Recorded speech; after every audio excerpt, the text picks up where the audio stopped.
उरणमध्ये जनसुरक्षा कायद्याविरोधात मार्क्सवादी कम्युनिस्ट पक्षाची मोर्चा काढून निदर्शने। राज्य सरकारने येत्या पावसाळी अधिवेशनात जनसुरक्षा कायदा आणण्याचे जाहीर केले आहे। हा कायदा जनतेच्या मूलभूत लोकशाही हक्कावर प्रतिबंध करणारा तसेच सरकारला हुकुमशाहीकडे नेणारा आहे। त्यामुळे हा कायदा मागे घ्यावा या मागणीसाठी मार्क्सवादी कम्युनिस्ट पक्षाच्या वतीने मंगळवारी उरण चारफाटा येथे गांधी चौक असा मोर्चा काढून उरण शहरातील बाजारपेठमधील गांधी चौकात निदर्शने करण्यात आली।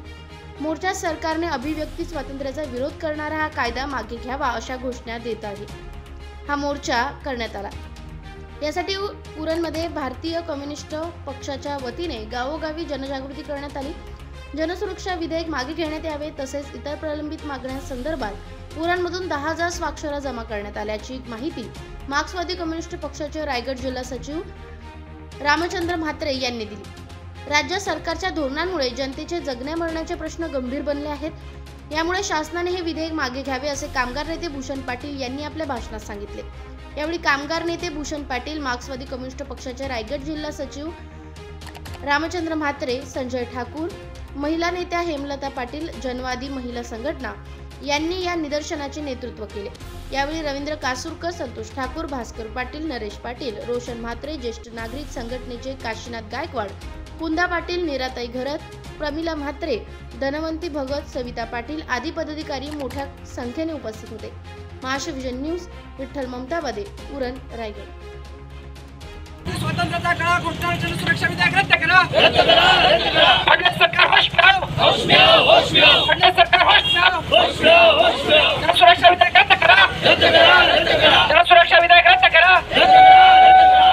मार्क्सवादी कम्युनिस्ट पार्टी जिंदाबाद, जिंदाबाद, जिंदाबाद। मार्क्सवादी कम्युनिस्ट पार्टी जिंदाबाद, जिंदाबाद, जिंदाबाद।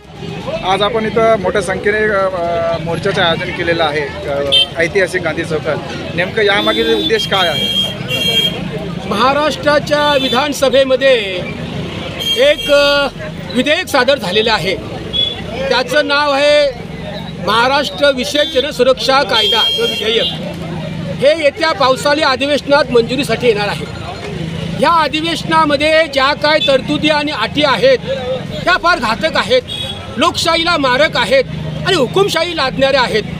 ह्याच्यामध्ये कुठल्याही संघटनेला बेकायदेशीर ठरवण्याचा अधिकार देण्यात आला, कुठल्याही व्यक्तीला बेकायदेशीर ठरवण्याचा अधिकार दिला।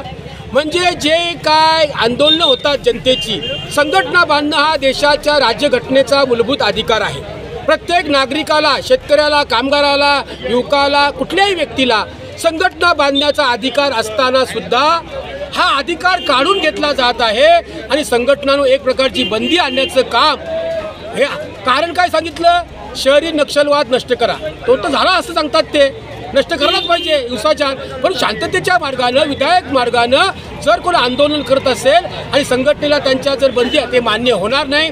आज संपूर्ण महाराष्ट्रामध्ये अशा प्रकारची आंदोलनं होत आहेत आणि येत्या पावसाळी अधिवेशनामध्ये हा येऊ घातलेला जनसुरक्षा कायदा, जसं शहीद भगतसिंगांनी त्या 1929 साली जो पब्लिक सेफ्टी बिल आला होता त्याला विरोध केला आणि तो विधेयक रद्द करायला लावला, तसंच आज महाराष्ट्र जनता रस्त्यावर उतरलेली आहे आणि सांगत आहे की हा हुकुमशाही आम्हाला नाही, आम्ही मूलभूत अधिकार जे आम्हाला शाहू फुले आंबेडकरांनी दिलेला आहे तो आम्ही अबाधित राखणार आणि अशा प्रकारचा कायदा रद्द करा ही मागणी घेऊन आज आम्ही या ऐतिहासिक गांधी चौकामध्ये सर्व कामगार, शेतकरी, महिला यांनी सर्वांनी आंदोलन केलेलं आहे।